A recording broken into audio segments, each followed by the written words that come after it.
Vous souhaitez acheter une règle CRA ou un rapporteur breton pour vous préparer à l'examen du permis hauturier ou tout simplement pour l'utiliser à bord de votre bateau? Dans cette vidéo, je vous présente les avantages et les inconvénients de ces deux types de règles.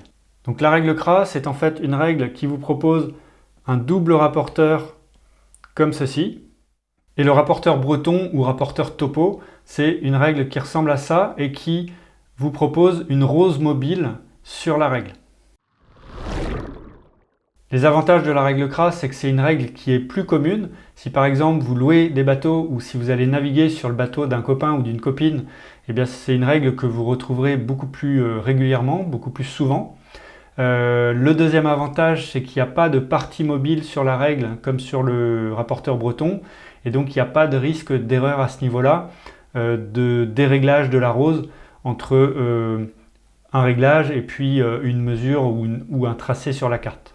Alors maintenant, les inconvénients de la règle CRA, c'est que ce n'est pas la règle la plus facile à utiliser au premier abord, mais avec l'habitude, ça devient vraiment un jeu d'enfant.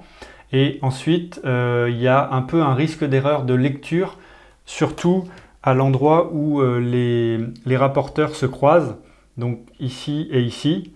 Mais vous voyez que sur cette règle que je vous montre, il y a un rapporteur en noir et un rapporteur en rouge. Donc c'est la règle CRA bicolore qui vous permet d'éviter ces erreurs ici. Mais c'est vrai qu'il faut faire attention à ça. Donc voyons maintenant le rapporteur breton. Les avantages du rapporteur breton, ça va être un petit peu l'inverse de la règle CRA. Il va être un peu plus facile à utiliser au premier abord pour les débutants. Et puis il y aura un petit peu moins de risque d'erreur de lecture comme je viens de parler sur la règle CRA. Par contre, le rapporteur breton, il a quand même deux inconvénients majeurs. Le premier, c'est que cette rose mobile, elle peut bouger, se décaler sans qu'on s'en rende compte. Par exemple, entre le moment où vous allez la régler et le moment où vous allez faire votre tracé, elle peut se décaler et donc forcément c'est source d'erreur.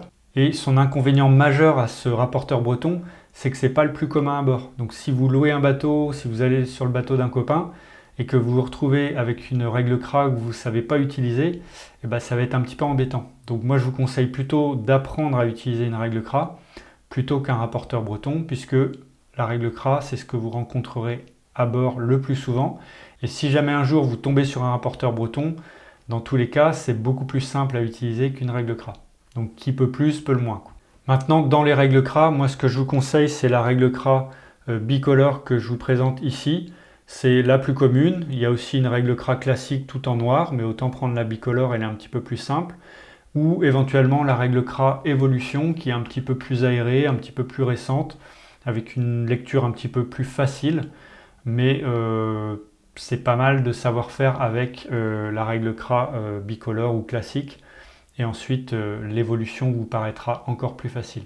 Et donc moi, vous l'aurez compris, je pense, le modèle que j'utilise dans ma formation, c'est celui-ci.